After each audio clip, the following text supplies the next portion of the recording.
Hello, everybody. Welcome to this week's Monday Masterclass. Today we are talking all about cutting the marketing bullshit, debunking the tactics with Adam Bastock.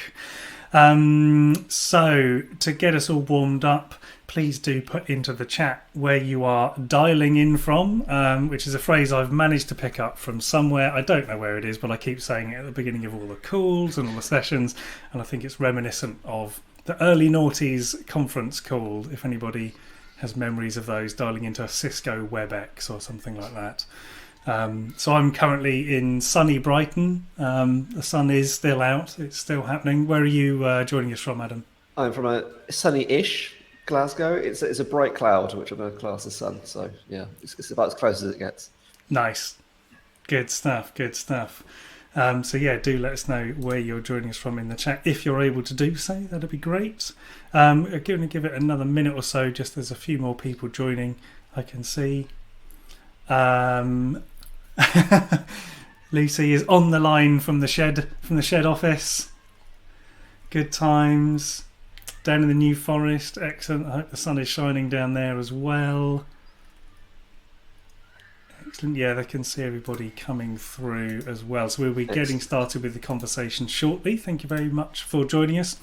If you have a question while we are in the middle of the discussion, if you click on the Ask a Question section, you can ask your question. We'll spot that, and then I can click a magic button that means we can note the bit where we start talking about the answer. So that means if people are watching this on the replay, if you are indeed watching on the replay, do click on the Ask a Question section. You can see the questions that have been answered and you can jump straight to those points. It's a rather nifty little feature we have here on Crowdcast. So do feel free to use that.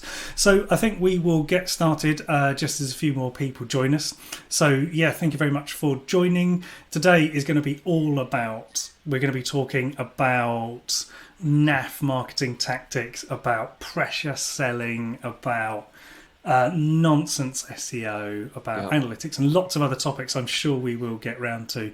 But before we get into all of that, Adam, why don't you give us a quick intro about yourself and what it is you are all about? I'm very excited for this. Thank you very much. It's going to be a very ranty Monday morning. I've already had quite a ranty one so far, so I'm excited to continue that with fury into marketing bullshit. So I'm Adam Bastock. I am out of Adam Bastock SEO, so typically working with small businesses, helping them with digital marketing, giving them practical advice and guidance just to help grow their businesses. And more recently, I'm taking that same approach, but with net zero and giving small business owners the practical guidance towards reducing their carbon footprint with Small 99. So currently on the straddling the fence of the two businesses and the two worlds, but certainly I think the approaches are very similar, and a lot of what I'm seeing in the net zero carbon offsetting, carbon reduction space applies it with a similar kind of angle and lens really in the marketing space, which is really interesting. So there's a lot of bullshit out there to bust. Yes, and of course, me and Adam, some of you may know us, we do a podcast. We have been doing a podcast for over a year now, Adam and Simon Bullshit Busters, which will be coming back from its summer break shortly. We'll be back with some episodes, I think in September is when we're going to be relaunching our next season of episodes, but we will get more of that, more news of that as it comes down the line, as they say. So I think to kick us off, Adam, one thing that we often talk about on our podcast, and I talk about a lot because I often get asked the question, is essentially sort of, do I need to be continually making content on social media? And I think to me, that is the biggest bucket of bullshit marketing advice I see, because it's a really good business to tell people that that's what they need to be doing. Because as an influencer on Instagram, TikTok, whatever channel, I want people watching my content. So if I can encourage people coming onto that network, continually posting and interacting with me, it serves me as an influencer. Mm-hmm. So therefore, I'm going to be telling all of my followers that they need to be doing the same because it serves me as the influencer. So to me, I see fountains of marketing bullshit on social media because it's essentially self-serving for A, the network to promote it, and B, the influencers to promote this content. So with that bar set incredibly high, people often come to me and say, well, do I need to meet that bar of almost continual, like the hamster wheel of content? What are your thoughts on that treadmill, hamster wheel? I think you've missed out C there, which is agencies who provide content for businesses who are then demanding that you need to be producing as many blog posts as you possibly can, just because it's people who are out there. So this links in quite nicely to an SEO myth as well that I quite often came across, was people thinking they need a certain volume of blog posts a month, a week, whatever, to do SEO properly. And where that myth kind of came from was that the more active a website is, the more relevant it is, and therefore the more Google would reward it. But that's really, you have to boil it down and go, well, actually, why does Google care about that? And the answer is, well, it cares because a website that's not been active for the past 3 years probably isn't as relevant to a website that posted in the past month or so.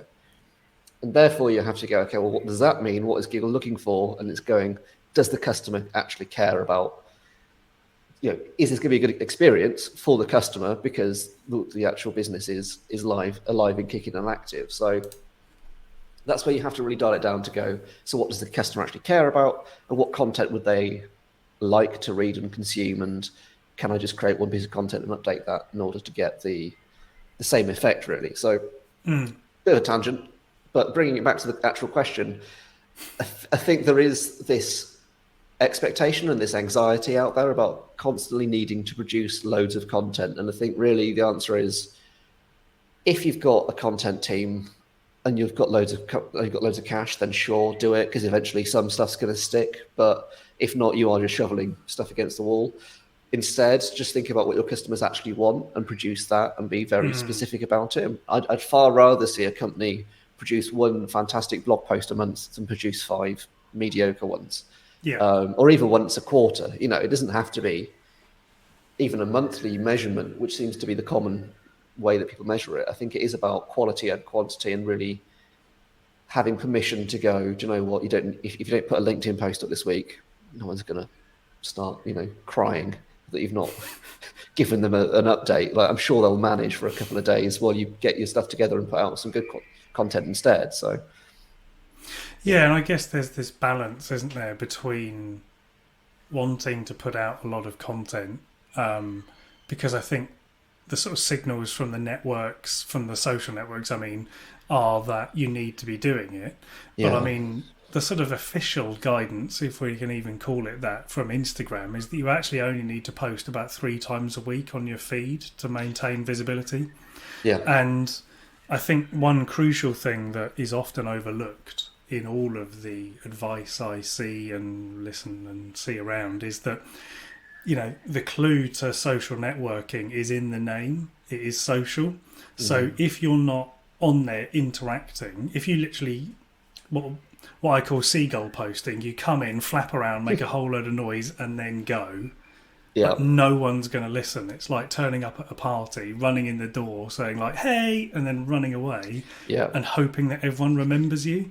It's just, no one's going to, because you're just not sticking around. Whereas if you come in, make conversation, meet people, comment, interact with other people in the space, then you build up that kind of reputation as the person who's always there talking about this, the person who's always bringing knowledge, answering questions, being interesting around this topic or in this way. It's definitely consistency. I think consistency is always key with this, and having the same message and the same approach to this and saying the same things. But even then, I think I might contradict myself slightly now, because I'm just thinking back to the past 2 weeks of my LinkedIn. So it's more like I'm trying to really push that. And it's the first time I've really done social media content consistently. So I have been doing a post a day for 2 weeks, because I've done a series of different tips that breaks a big topic down into smaller chunks. So that's why I'm doing a daily thing. It's just easier for me. Over the past 2 weeks, I've had reasonable engagement, 10, 15 likes, a couple of comments. Then on Friday, I did one that has got 120 likes and about 30 comments or something. It's just really exploded. I didn't do anything differently there. It was just the messaging seemed to connect better. It was I did it on Friday because I had a week of conversations with different business owners, all of whom, when I reflected on it, were saying similar things. I bundled that up into a single post and just put out there what my thoughts were on it. And that did really well. So that wasn't me gaining the algorithm. That wasn't me planning that to be the post that got all the engagement. That was me just hitting a nerve and really giving people what they wanted, and it was a message that resonated. That's why it did well. It wasn't some magical mathematical prediction or algorithm. It was just that people wanted it. So I think there is this disconnect sometimes between the amount of content you're producing and actually taking a step back to go, well, do people really want this? And is this what is useful and needed? And making sure, as you say, I think the other reason that posted well is because I had been posting fairly consistently on this topic for the past 2 months now, not daily, but ad hoc. So people knew me as being in the net zero space. So if I'd come into that post having said nothing, it wouldn't have had those people to come on something like that I've connected with. So yeah, and I think that's the thing, isn't it? If you show up and the first thing you post is an epic War and Peace length 5,000 word blog post, people are going to be like, well, I don't know if I should read this. I've got a lot of stuff to look at. I mean, it's not like the internet's short of content. Well, exactly. So you don't know whether it's right for you. Should I read it? Do I trust this person? So breaking that down into smaller chunks is often a much better way to start to gather the sort of attention of your sort of audience. And it may be, as you say, that combination of you posting about it all week. You may I mean, you'll never know, but you might find that actually a lot of the people who read your Friday post had also had busy weeks, had seen what you'd posted and thought, oh, I should read that. Oh, I should definitely read that. I should have a look at that. And then Friday, it just so happened to land at the time when they had finished everything. They were having a cup of tea and just thinking, right, well, it's the weekend. Oh, there's Adam's post. I've got time to read that now. And then because they read it, LinkedIn shares it. And, it is this whole thing of the algorithm. I mean, I can tell you 4 bullshit things about the LinkedIn algorithm right now if I wanted to. All of them, probably bullshit. But the thing is, people believe them and people act on them. So, for example, like there's this, when is the best time to post on social media? And the best time to post on social media is whenever you feel like it. There isn't any other fact to it. If I analyse 1 billion Instagram posts, I can probably correlate that when people get up is a better time to post. But does that mean that's when they see it? Not necessarily. We don't know. Unless you've got hundreds of thousands or millions of followers, the chances of your post breaking through at that time are so minuscule. But there's all this bullshit around. Or is now the right time to post? Oh, I've missed 11 a.m. Thursday, so I better wait till 4 a.m. Friday. It's like, just post it. You know what I mean? This is the problem with a lot of the marketing world, really, is everyone's looking for that secret sauce, that secret trick that's going to suddenly win them. And the answer is there really isn't one. And we've done a couple of podcasts on this probably now, but the reason why those quick wins won't work is because you're doing it because it's a quick win and not because it's actually built around your customer and what they're doing. So it's really just, as you say, you can make up anything of like, oh, well, the reason why you want to get loads of likes on your post to get more engagement, and you should start a LinkedIn pod to do that. And it's like, well, the only reason that LinkedIn is going to be sharing that content wider is because it thinks that people are more interested in it because you're getting likes on it. That's the reason why. So just produce content that people are going to like anyway. Yeah. And then it will get shared. Like, you don't need to try and artificially create this inflationary world around what you're doing. So. Well, I think also one of the things I often say, because people say, well, how many times should I post on social, or any format of that question? Essentially, I always say, well, the first 50 bits of content you make on each social channel are you warming up. So your first 50 podcast episodes, it's just a warm up. Your first Instagram post, just a warm up. Your first 50 blogs, it's just you warming up. It's you doing all the rehearsals, because really, in the first 50, so few people are going to be interacting with it in a timely manner or in a consistent manner that actually it doesn't matter. You can try things. You could try, doing a blog with some audio clips in. You could do a blog with a video in it. You could do a blog with a print out worksheet halfway through it. There's loads of different things you can try and do with your blog. And actually, during the first 50, absolutely go for it. Yeah. After that, you will have built up a bigger audience who will then start to sort of consistently come back for your content. They'll be the kind of people who will have seen 50 of Adam's posts and then on that Friday one suddenly connect with it, right time, right place, right message. Yeah. And it starts to connect. But I would wager that most of the people who clicked like and read your post on Friday have seen at least 50 of your previous posts, if not more, and have maybe been lurking, as they call it, circling around that content, waiting to engage. And there's just a magic little something that just clicks with people. And it may be that maybe, for example, if you were to do a similar post next Friday, it wouldn't work. Because again, you're trying to use it as a tactic. You're not doing it because it felt right and it's what you think your audience wanted to hear. I think that's a really good point. It's interesting because a lot of those people would have been the same, but I think the only difference of that LinkedIn post is that it sort of cascaded out so that those people who, it was those 20, 25 people who are normally engaging on my post by liking it, it was them, but then their secondary contacts started appearing and commenting on it as well, saying like, oh, we've been thinking about this. This is really interesting. So that's what then drove that growth, was the secondary contacts, which is interesting. Yeah. But that is the network effect, isn't it? And that is when social media works, because that network effect, and for anyone who doesn't know, the network effect is like your content, then you've got the first level of contact, which is here, and then there's the second level of contact, which in essence is your contact's contact. So your follower's follower, to use different language. And it's basically where the social network says, well, this person liked it, so I'm going to try it for this person and see whether they like it. And if that person likes it, then it sends that out to all of their network as well. And it tries to spread the content. And it's happening all the time, and you don't need to think about it, and you can very, very, very rarely game it. And people who consistently get lucky, so I know someone who I'm not going to mention because I think they might still be selling this thing. They basically got a post, like their posts were like 50, 60, 10, 50, 100, a million, like genuinely a million likes and comments on one post that person did on LinkedIn. They then now obviously do a LinkedIn how to get engagement post course. God.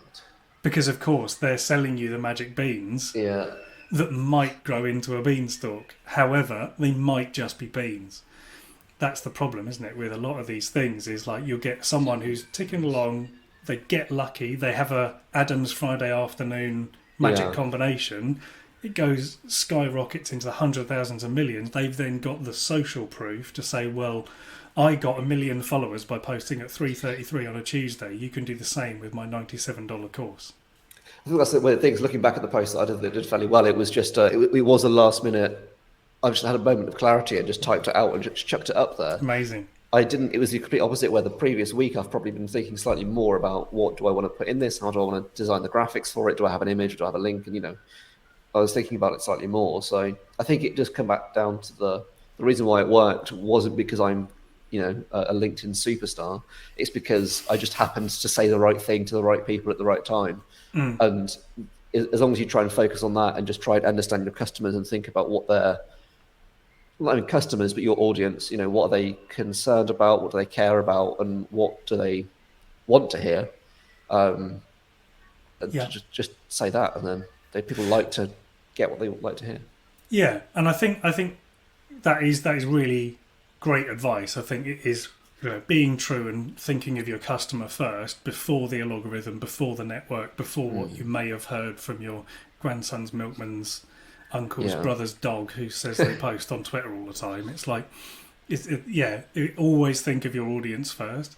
But I think, Mark's put in the chat there that taking the pressure off the first 50 episodes, I think that was great advice. Me and Adam did our 50th episode about 2 months ago. Yeah, about 2 months ago. And I must say, actually, it was like the first 50, we were literally just get on a Zoom call, work out what we wanted to do and record it. There was no planning. No. And some of those episodes, still get, one of them's in the hundreds of views. We're not millions of view people here, but one of our podcasts is in the hundreds of views and still consistently gets great views every week just because it's content that really resonates. Yeah. So I think Mark's right there, just thinking about whatever content you're doing.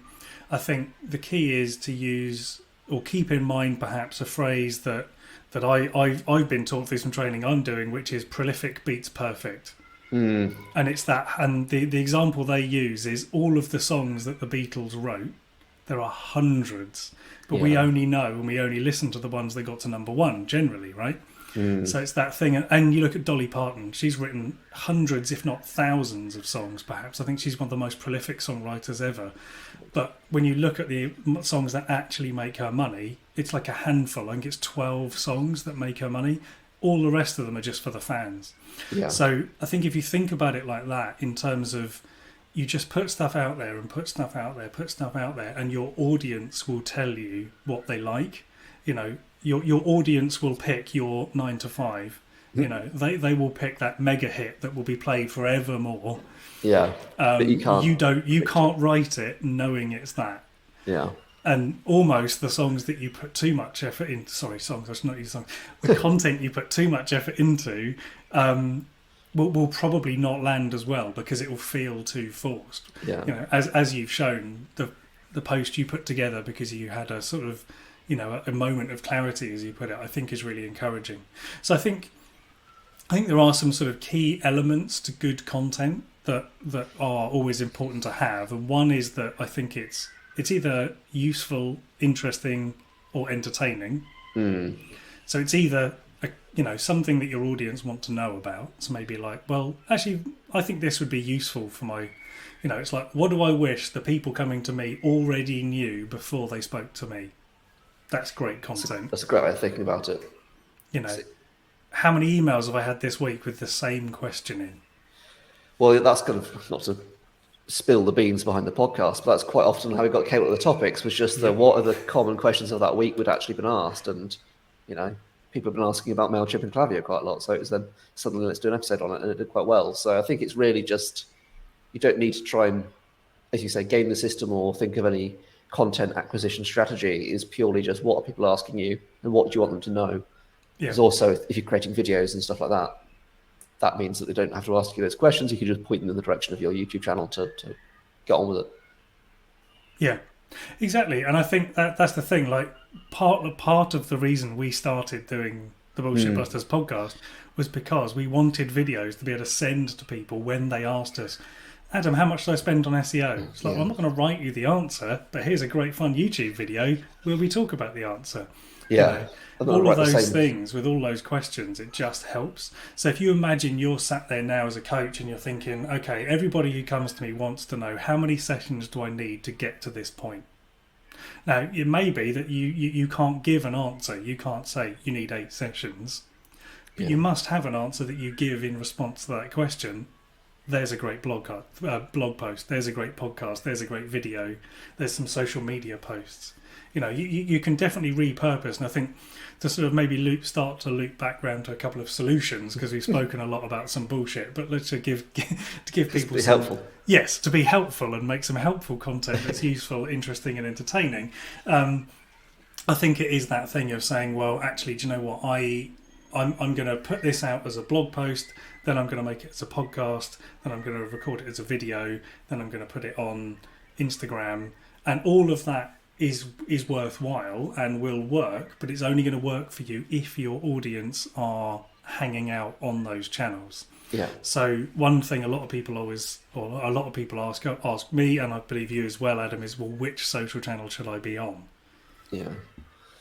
And of course, the answer to that is whatever ones they're on. Like, it's just such an obvious thing. Where are your customers hanging out, right? Yeah, exactly. If they're on Twitter, be on Twitter. If they're not on Twitter, don't be on Twitter. Like, it just seems I think a lot of small business owners I spoke to, probably who are slightly bigger, they just needed permission not to need to do everything. It was always this idea of, okay, well, we need to do Facebook really well. We need to do Instagram really well. We need to do Pinterest really well, which then means you've got one, poor marketing intern who's trying to do 5 different channels and get all the content out and write the emails and just doing everything. And it's like, we just need to stop that, do one really well where your customers are, or maybe do 2, and just focus on that rather than trying to feel like you need to have the best Pinterest board of any coach out there when your clients aren't sat on Pinterest. They're sat on, wherever they are, LinkedIn or TikTok. TikTok. Yeah, well, exactly. Yeah, or YouTube. You know, if people are consuming a lot of content, it's just it's understanding that.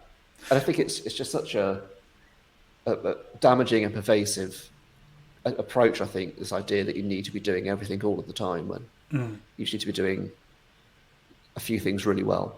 Yeah, and I think it's about finding what works for you. So we ran a session in the community a couple of weeks ago that Mark Steadman was in, and he was talking about his workflow is the same as my workflow, but it's on its head. I write the blog, and then I record a podcast, and then I make the social media posts. Whereas Mark records the podcast, transcribes it using Descript, and then turns it into a blog post. So if you're a talker, not a writer, then that's a much better way of doing it. He starts off with some bullet points, turns it into a podcast, transcribes that, and then it's a blog. That's a great idea. Fantastic. Now, he also, sticks a webcam on top of that recording, and bam, it's got a YouTube video. Yeah. So it's a content machine without even knowing it. But that's a great way of, I personally prefer to get my ideas formulated on the page. And I find I waffle way too much if I then try to turn that into a blog. So I have to basically read it out when I do a podcast or a video. But if you're like marketing the other way around, then that works fine. It may be that you also start your ideas just from an audio note. I know people who do this while they're out walking the dog or the kids or the partner, and they're just sort of, on their phone, like, Lynn, note to self. And you just, it's very I can't not think of Partridge. But. Just like, I've got this idea for a blog, and I think it might be this. You do an audio note, you get home, you just start typing it up. Yeah. I think the barrier to content is often that it has to be a perfectly formed 2,000 to 3,000 word article, and it really doesn't. Like 500 to 1,000 words tops. Yeah. Any more than 1,000 words, and you'll get a long drop off on that read-through rate. People just aren't going to stick around and read that. This is just a crowbar in SEO to this. I think this is a common question that people ask as well, is how long does content need to be for SEO? And there's just the magical 2,000 words always pops its bloody head up. And the answer is it needs to be as long as it needs to be and no longer. Just answer the question and then get on with your life. Like, just stop. Try the amount of content that I've read, that it is just full of filler words to try and get it up to that 2,000 word content. And Google can read that. It knows what it's not talking about. Just people aren't going to read it. It's going to take that. Just write and answer the customer's question as concisely as you can, and that will work. Or if it's not working, it's another SEO issue, but I won't turn this into an SEO talk. But I think it is, just be concise in everything you're doing if possible. Well, I think that tiny shoehorn has lent us into SEO avenue. Excellent. So are there any, thinking about, coaches who may have blogged 6 months ago, they might have blogged a year ago perhaps, or maybe they haven't written a blog at all. Yeah. If they're about to hit Google and go, how to write a blog or SEO for coaches or anything like that, is there any sort of hurdles or common mistakes or myths you think would just save someone a lot of time and energy? Yeah, this is a big topic. I think number one is probably a lot less if you need SEO than you think.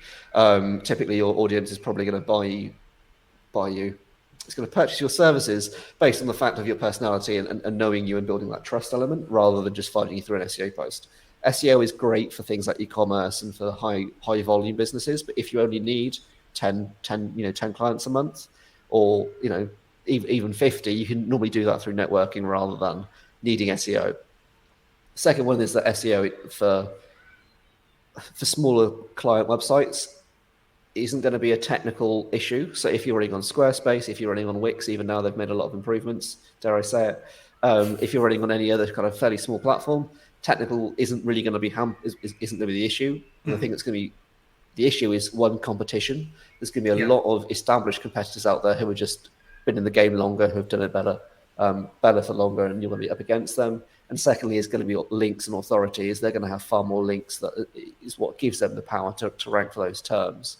And again, part of it's probably going to be that I'm not sure on coaching terms, but because it's a service, I imagine a lot of the results you're seeing in search are local anyway. So if I search in Glasgow for business coach and Simon searches for business coach in Brighton, our results are going to be very different because it's going to give me local based results. Therefore, you're never going to hit those high number terms unless you are someone like, I can't remember the name of them, but the business coach, Action Coach, who are, and they're a national organisation who do have representatives everywhere. So, and they also have a massive SEO agency. So yeah, exactly. So I think one is don't worry too much about SEO maybe as a marketing channel, because it might not be play as much of a bigger role as possible. And I'd say that 95% of the leads that I've got in the past couple of years from SEO have all been the ones that have actually, all my customers, have been not from SEO. It's people who have referred me.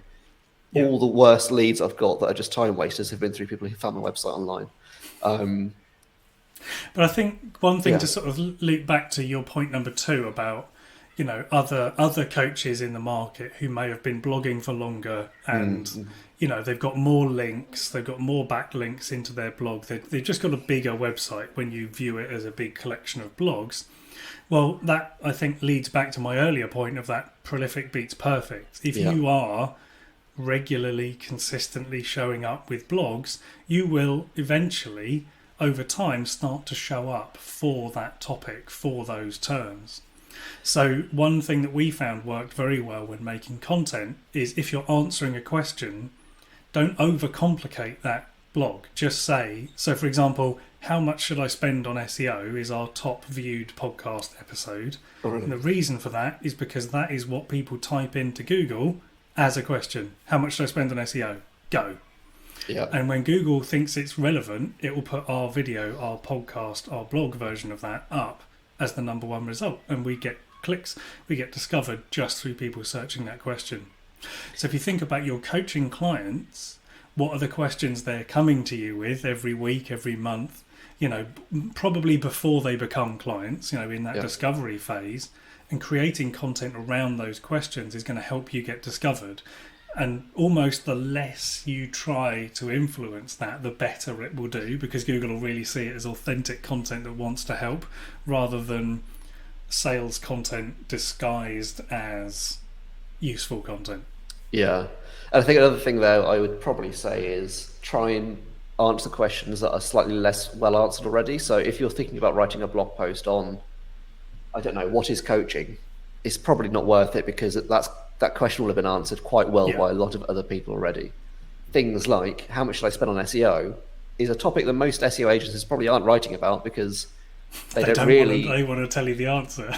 Yeah, exactly. And even then it's such a subjective question that it's going to have a bit more nuance to it, and there's more chance of ranking there. So it's a bit more complicated than this, but no search query is equal. Some search queries will be more difficult than others to rank for, or search terms or questions that you're typing in. So try and go for the ones that are a bit more weird and wonderful and a bit more niche, because that's where you're going to see results, even though you have quite a low domain authority or a low link profile or kind of low authority in the industry. So I'm trying to think of an example, but I was just thinking there's probably a really good sort of coaching technique here, which is, ask yourself the difficult question. Ask the question that you wouldn't ask yourself, that you need a coach to ask you. What is a question that you commonly ask people when they're not quite sure whether they need your coaching service?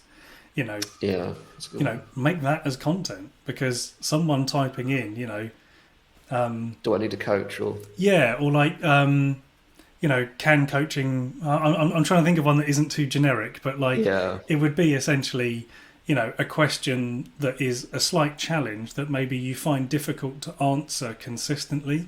Our coach is worth the money, or something like that. Yeah, or why do I need to pay for 6 coaching sessions? Or why do I need a set of sessions rather than just one off? Or that might be a little bit too detailed, but it might be more around the outcome you're providing. So if you're doing sort of, if part of what you work on is helping people feel less stressed, then you might be, how can a confidence-based life coach reduce stress? And that is an outcome combined with a solution, all wrapped into one article.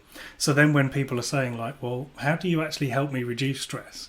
Maybe that's quite a long answer to give on the phone or in an email, but you can say, if you want to know, if you want to know more or understand more about how I work with stress, then check out this video, check out this podcast, check out this blog that I've written specifically about that answer, where you obviously nicely articulate and concisely summarize all of the points.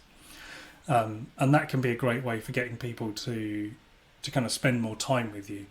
Yeah, I think that's really good. I think just SEO for any service-based business that is run by a single person is inherently difficult, because the things that make SEO work are scale of content, momentum, outreach, links. It's a real time-intensive process, and therefore the reward has to be extremely high for it to work. And that typically means it doesn't work necessarily for low-volume businesses, so local plumbers, local consultants, or just anything where you need less than I don't know how many 10, 15 clients a month to be at max capacity or to be oversubscribed.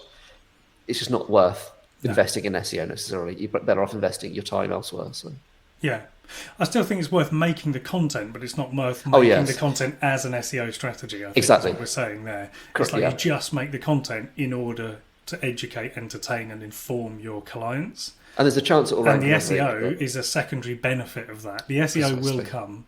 Yeah. You just don't plan for it. I think the key is if you make it, if you answer questions, you will start to show up as people answer those questions. Yeah. And the best thing is if I want to refer, Adam's services, I can send someone a link to a YouTube video that Adam's done explaining his approach to SEO and why he's different. Yeah, exactly. So I don't have to do it. I can let Adam do it for me. And I'd have to answer the same questions all the bloody time. Exactly. So I think another thing I wanted to touch on with content, which I think is an important sort of concept, is the whole watch, read, listen, do. Mm-hmm.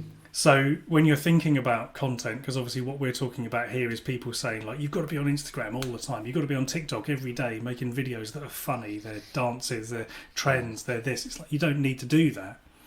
But what you do need to do is give people the 4 different ways that we sort of take on information and make decisions, and that is watch, read, listen, do.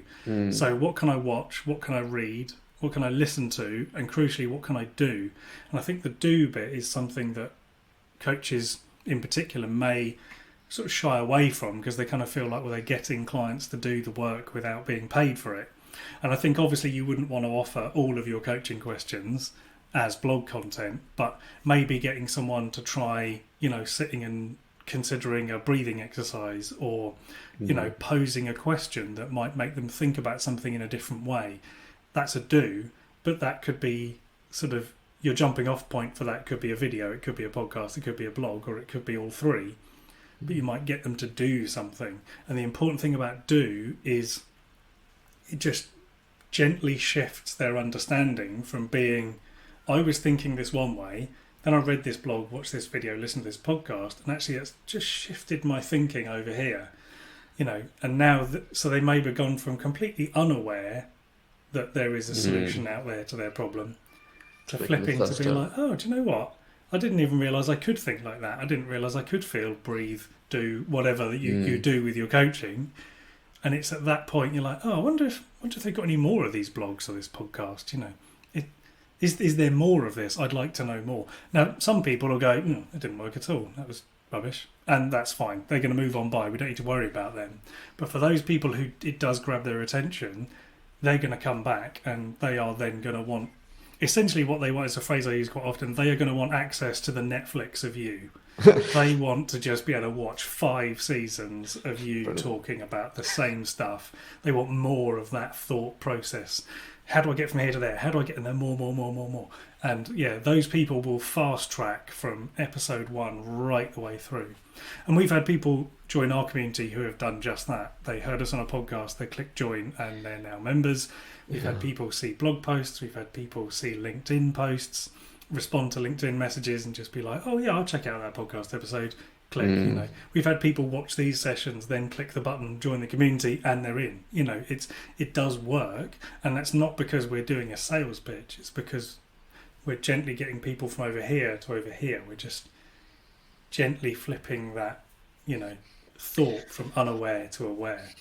It's really interesting. I think that's what I always lacked in my SEO agency side, agency consultancy side, I never really had a clear call to action for people to get engaged with. So it'd be always talking, and people seem to resonate with that, but there's never a clear step for them to then engage with it. But I think with Small 99, there is that now. So, and that seems to be working really well in terms of it gets conversation started. People are then like, "Oh, I've seen your stuff. Can we have a call? Oh, you keep popping up on my feed. Can we book a call with you to discuss partnership or whatever?" Which has been far more just easy to get people engaged with, because there has been that button that you can press compared to the SEO side, which in retrospect lacked that do. So I think that's really good.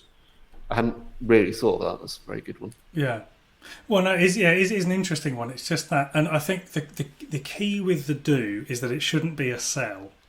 So if you've got lots of content, let's say you've got your podcast and your blog. Let's just keep it simple like that. On the podcast, you can say, and if you want to know more, visit our blog to get this exercise, get this worksheet. Yeah. Similarly, you can also email people saying, "Did you know we have a podcast?" And talking about other free stuff that you've got is a really easy conversation to have. Yeah. So when you meet someone at a networking event and you kind of want to give them something, rather than saying, "Well, give me a call," what you're essentially saying there is, "Let's have a sales conversation," which they might not be ready for. Much better to say, "Well, actually, check out, there's a podcast episode on my website called this," or better still, "Give me your email and I'll send you that podcast episode." Yeah. So you're giving them something. It's a nice free gift to be able to give away. Or, you say, "Hey, do you know what? I've written a blog all about exactly how to do that. Would you like me to send it? Connect on LinkedIn, send them the blog," whatever it might be. And I think making this content creates a real ecosystem of things that you can just give away merrily and without there being any attachment other than, "I'd like to give you this gift. And in doing so, I hope that you will then like the way I talk about it, the way I do it, and therefore want to connect and know more." I think it comes back to the point you made very early at the start, which is just be useful. I think being useful is such a simple check and balance really for everything you're producing, and going, is this useful to someone? If it is, then it's probably going to get engaged, and it's probably going to be it's probably going to get results from it. So that was always my advice with SEO strategy, is just, are you being useful to your customers? If not, then you're probably not going to do that well with SEO, because you're trying to look for a quick win here. And companies that are being useful and have been for the past 3 years are the ones that you're up against. So yeah, exactly. Yeah. We've got a question from Mark here. Oh, nice. It says, "If someone asks a question in a Facebook group or forum and it's already got an answer, is there value in trying to consistently answer those questions to try and provide a bit more detail or value?" Yes. I think would be my response. I think it's a lot of the value, I think, is in how you answer a question, not necessarily what's being said. So if you can repackage up that answer or that information into a slightly different format that's easier to digest, he says, or just is it with a slightly different approach or different view, I think that's really valuable, because I'm thinking more with Small 99 here in terms of the net zero questions. There's a lot of content out there already around net zero. There's a lot of answers. What I'm doing isn't unique. There are plenty of answers and plenty of discussions on forum threads and all that shit about this, where people get very angry about it, but there isn't really a concise clarity from the viewpoint of a small business owner, and that's what I'm trying to bring to the table, and that seems to be what's working. So I think if you've got a unique take, well, not even a unique take, but if you can present it with better clarity, and it's a horrible sentence, but if you can be more kind of clearer with your response and more concise, and just put it in a different format that is more empathetic to your audience, I think that's definitely worth doing. Yeah, I'd agree. And it may be you can kind of sort of almost reply on from the last answer. So you may say, "Oh, great answer, so and so. That's really helpful." If you want to, make your podcast sound even better, then you might want to consider using this microphone as well as that. You can always add some value on, but then you may also want to just say, "Actually, I've done a whole podcast episode on this," or "I've written a great blog on this. Check this out." It can be as simple as that. But then the other thing that can be good is sometimes to kind of tag in other people in that. So Frances is one of the best people I know at doing this. She will find a great conversation that's happening on LinkedIn and then bring 3 or 4 people into that conversation who hadn't seen the top conversation. Yeah. So it's a really good, it's like she's like the LinkedIn version of the person who goes around at networking, gathering people together and getting them talking. And doing that on LinkedIn, I think, is essentially kind of what Mark is asking here, even though he's saying about Facebook or the forum. It's the same idea. It's that, is there another user who was asking about this, who you could tag in and bring them into that conversation?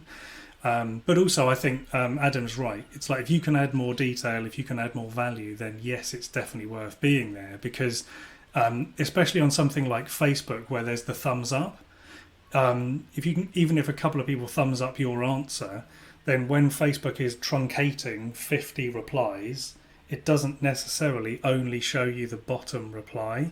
It will generally show you the most thumbed up reply and then the most recent 3. So because it knows there's a really useful answer in the middle of 50 comments. So it marks it as there.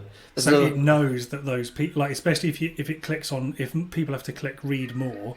If pretty much everybody clicks read more because they like your answer is always going to be visible. I'm trying to think if LinkedIn does the same, to be honest. I think it might do on some of them, but... If your contact has replied, it says... So, for example, if there's a thing of 50 comments and you've replied on it, it will say, Adam replied here, and then it will say 20 more. And okay. So it doesn't do it based on votes. Whereas Facebook's really good at that. Yeah. It's the same on Instagram as well. You'll see other comments that people have liked and responded to. Obviously, forums are a little bit... well, I mean, they're not as advanced as that generally, but you may have upvotes, like on Reddit. You may have people can upvote the answers. Sorry if I stole your answer there, Adam. Well, no, sorry, I was going to mention Reddit because there is upvotes, but there's also quite often some of the subreddits now, there's a thing called like marked as answered, where the person who's asked the question can then mark that as the answer. So even though you might get 50 different replies, one might just be the right information in the right format that then answers that question most completely, then people can mark as the one, and that, it depends on the subreddit, we'll stick it to the top or however it works. But I think it's a good example of that, where the same topic can be answered in 50 different ways, but one of those will win out as the right way of doing it. So yeah, I think that's really good. Yes, if you do have any other more specific questions, we're happy to take more specific questions and answers. The one thing I wanted to sort of touch on is ads, because this is another thing we get a lot of questions about. So the kind of the might of Google and the might of Facebook, obviously spending hundreds of millions of dollars on marketing websites to try and sell small business owners and large business owners alike ads on their platform. Mm-hmm. So one thing I think I always want to say when people approach me with questions about ads is, if you have spent money on ads and they haven't worked, don't worry, you're not alone. And you are up against, one of the best marketing machines on the planet to sell you those ads. So definitely no judgment about running ads. We get quite passionate about not running ads sometimes. So I don't want people to feel bad if you have run ads, because to be honest, we've all fallen for the trick, because it's very difficult not to when you're up against such a sales behemoth. But essentially, one of my sort of thoughts on ads mainly is, if you have something that isn't selling, so if you've got a coaching program or a course that isn't selling on its own, then ads aren't necessarily going to help you sell more. Because the ads are just getting you clicks, eyeballs, attention on that same thing. So if everybody who you take to that offer says no thanks, then paying to bring more people to that offer isn't going to increase the chances that they say yes rather than no thanks. So that would be my first consideration of ads. If, however, you've got a course or a product or a service that you're selling consistently week after week and you want a boost, then ads is definitely a great tool to use. And there's a myriad of different ways on how to use it, which we probably can't get into now. But in general, Adam, is there something that you see kind of either catch people out or you see draw people in often?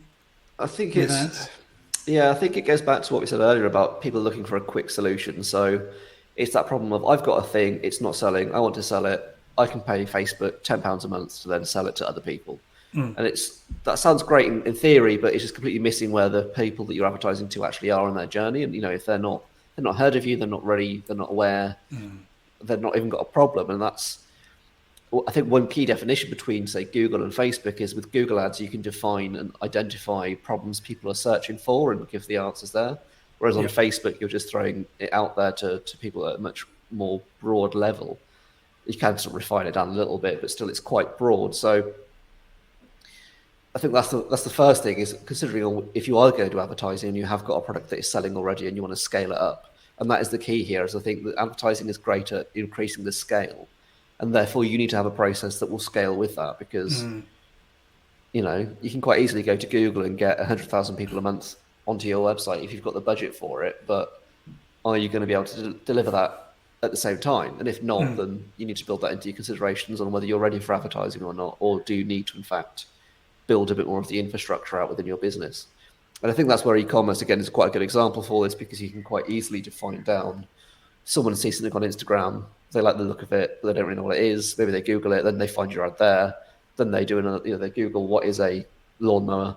Then they find your ad again, and then find your website that your blog post is on, and then they purchase it. So it's quite easy to imagine a flow through an e-commerce transaction. I think with coaching or with a course, people aren't going to be ready to go from, let's say you've got a course on, what is email marketing or how to do email marketing. If you're advertising on Instagram to an audience that has never shown any interest in email marketing in the history of their lives, they're not going to buy it, Yeah. So then you need to think, well, what are they interested in? Maybe you need to sell them how to automate your sales funnel. Yeah. And then then they buy into that because that's what they're interested in. And then eventually you nurture them through to that purchase thing. So I think ads is a bit of a dangerous game. It can be easy to get caught up in it. And I've done it myself, where I've advertised events and stuff to audiences that just don't care. So you need to really be very empathetic with them, I think.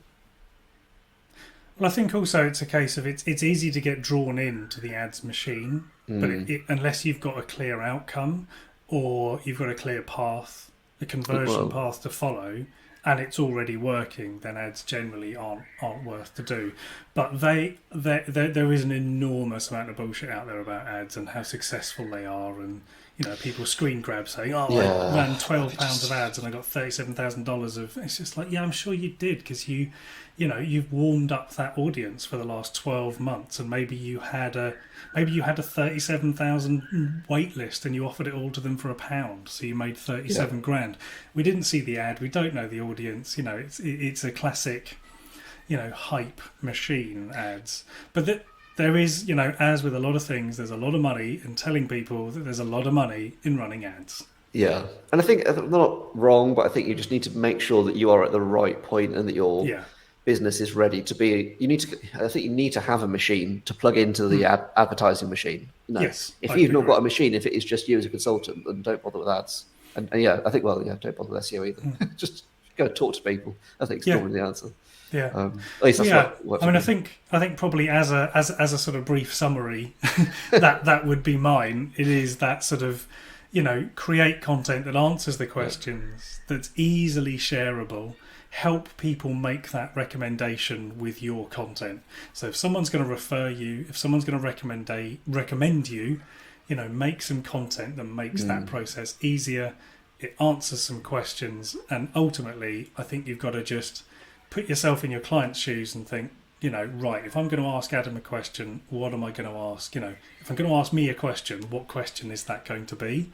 Yeah. And that can be the content. But also, I wouldn't beat yourself up too much if you don't, make a five posts a week, or, don't. If it sounds too good to be true, it probably is. I think my sort of closing statements. What about you, Adam? What are your sort of thoughts? I think it is that, and it's always just think about what people actually care about. And if you're just trying to do stuff because someone's told you to do it, don't bother doing it, because it's probably nonsense. Just focus on what's actually useful for your user. Is there a question coming? I just saw a little thing. I've just seen it from Kieran. Yes, I was just spotting it. Apologies, Kieran. Hang on, let me click. I watched your video about lead magnets. Yes, we're not over keen on the term, but I'm glad you've picked up on both the term lead magnets and the fact that we don't particularly like it. They're worth them for coaching. If the product you're leading people to can be more abstract than a specific course or item, so it'd be interesting to hear your thoughts. Well, Kieran, I think you have asked quite an interesting question there. So a lead magnet typically works very well in like a service-based business. So for example, we have one around websites, which is all about things that a good website has. It's not currently live on the website because we've just relaunched it, but we do have one which is essentially a 10-point checklist that a good website would have. So the point of this checklist is that someone downloads that checklist, they open up their website and they go through it, and the idea is that probably 5 of the 10 things on that list we know they won't have. So they then immediately think, right, Simon knows what he's talking about because he knows about websites, and 5 of these things I don't even have. And then at the bottom it just says, if you'd like to fix anything that you don't have ticked on this checklist, get in touch. Yeah. And so lead magnets work in that way. It doesn't have to be a website, it doesn't have to be a checklist, but the idea is it leads back to that thought, getting someone to switch their thinking. So it could be as simple as a series of prompt cards. For example, it might be a week's worth of prompts. So it's just 5 graphics that you download. You've got a Monday, Tuesday, Wednesday, Thursday, Friday, for example. And then it's just, if you want to have a calmer week next week, download this pack. And on Monday, consider this. On Tuesday, consider this. And it's just something for people to do. And the idea is that they naturally, at the end of that, if it's been right for them and it's resonated, will think, I want more of what I've just done. And the ideal person for me to go to is the person who got me to think in that different way. Very few people are going to download Kieran's prompt. I'm not saying you've got these cards, sorry, Kieran. Very, very few people are going to download prompt cards, spend a week doing it, and then Google coaches who can help me with prompt cards. They're not going to do that. Yeah. They're just going to be like, oh, Kieran's number's on the bottom of that card. Maybe I'll give him a ring. I think this goes back to the previous point as well, is that normally the lead magnets you're creating are going to answer a question that you're commonly asked. So it's normally a useful piece of content that is maybe a bit higher effort than a blog post that you don't really want to give away for free. But normally it'll be built around what someone wants. So for Small99, we've got one which is where do I start and how do I measure my carbon footprint? So we developed a 20-step point guide that you have to give your email address into, which tells you how to measure your footprint, gives you a bit of a report at the end of it, and gives you a guidance on how to measure your footprint and the actions you can take. That's that's just like a bundle of information that we've tied up in a slightly different format that is all information that's elsewhere on the website as well. So I think I'm just trying to read the question to make sure I'm not just ranting here. Do you think they work with something like the coaching? I think they would work. I think lead magnets work with anything. You just make sure that you're answering it and you're building it around the common problems that customers have. Yeah. And I'll stop there before I continue. Well, yeah, I think from what I heard from you saying there, Adam, it's not necessarily about getting someone to a definitive solution, but it's probably more about pointing them in the right direction. So an ideal piece of longer form content is to get someone to say or think, I'd never thought of it like that before. Yes. Because just through switching that thinking, through having that light bulb moment, that breakthrough, that moment of clarity with your prompt will help someone understand that actually you may be the best guide to help them on their journey. It may not be that you can get someone, with a downloadable PDF to a result, but even if you can just say, you might be feeling these things, through a process of this, you could get to that. The first stage of that, though, is that you need to ponder the answer to this question. And even that could be a great lead magnet. Yeah. Personally, I would say it's going to have to be wrapped up in a clever way if you're going to get people to put their email address in order to get that lead magnet. It's going to have to be fairly tangible. And that's where I would argue that you might want to try having it behind an email and not. So essentially, if I'm going to trust you with that information, we're essentially entering into a transaction. So if I'm going to put my email address in, I'm trusting you with that email. I'm trusting you not to send me spam, but I'm also trusting you to deliver exactly what you promised. And even if that's a subconscious decision, that is what people are doing. So whatever that gift is, it has to be fairly tangible. For example, if I walk up to you at a party and I give you a carrier bag with some Lego bricks in it and say, I got you a gift, and you're like, oh, thanks, I think. I mean, I hope that, is it a Lego set or is this just a bag of bricks? We don't know. That's not a great gift, is it? Whereas if I come and it's all wrapped and it's got a bow around it and it's got your name written on it and it looks amazing, you're going to be like, wow, thanks. Then you open it and it's a whole Lego set and you know exactly what it's going to do, what it's going to look like and what it's going to be like when it's finished. That's a gift. So we've got to try and work around how you package up that lead magnet. And it may be that because that might need to be more outcome focused, that it's not specifically going to work for coaching. So maybe you need to wind it back a little bit and perhaps just invite someone to consider something without needing to put their email address in. But then in the thing you're giving them, give them a really sort of obvious what to do next. Kind of, try considering this. If that's got you thinking, why not book a call? I think that's it. So it's just about taking them to the next step on their journey towards the conversion point, whatever that might be. It's just giving them that extra nudge. It's always the key thing. Yeah. Yeah, and I think as long as that nudge isn't a sell, it won't feel like selling. Even if you just use the words, if you want to carry on this conversation, if you'd like to talk more about how this has made you feel, if this has got you thinking, if this has sparked an idea, let's talk about that idea. Yeah. It can be as subtle as that, and then just book a call link or your phone number or email or whatever you want. But yeah, I think that is that's definitely a way of using lead magnets there. So I think we're going to draw it to a close there. Thank you very much, everybody, for listening and watching. It's been fantastic to hear all your questions. Thank you for getting involved. Adam, where can people find out more about you and what you do? Yes, so the best place is probably on LinkedIn, actually, and just Adam Bastock on LinkedIn. Or if you head to Small99, there's a bunch of email sign-up capture forms there to get all of your lovely data, so you can be up to date with what we're doing there as well if you're interested in carbon footprints and carbon reduction. I'm going to put Adam's LinkedIn is now in the chat, so do Perfect. Feel free to reach out to him there. Yes, if you want to know more about Small 99, that's small and then 99 rather than 99 written out. But yeah, it's like the flake, I guess. Yeah, there we go. Small 99 like the flake. Yeah. Excellent stuff. So yeah, do feel free to connect. If you would like to ask more questions or you would like to know more about more events we are doing, then please do check out the rest of the season of events we have. Just by registering for this event, you will be invited to future ones, but you can also save your spot by clicking in the top left-hand corner and going to events, and you'll be able to see all the other stuff that we are doing. So please feel free to register for some more. We'd love to see you there. And if you'd like to carry on the conversation, ask us some more questions, then do check out the Better, Bolder, Braver community for coaches. We'd love to see you in there. There should be a button just below the video, so do click that and that will take you to a page which will tell you all about it. And I hope to see you on another session soon. Thanks very much for joining us today, Adam. That's quite right. It's been my pleasure. Nice to see you all again. Yeah, speak to you all soon. Excellent. See you later, everybody. Bye-bye. Bye.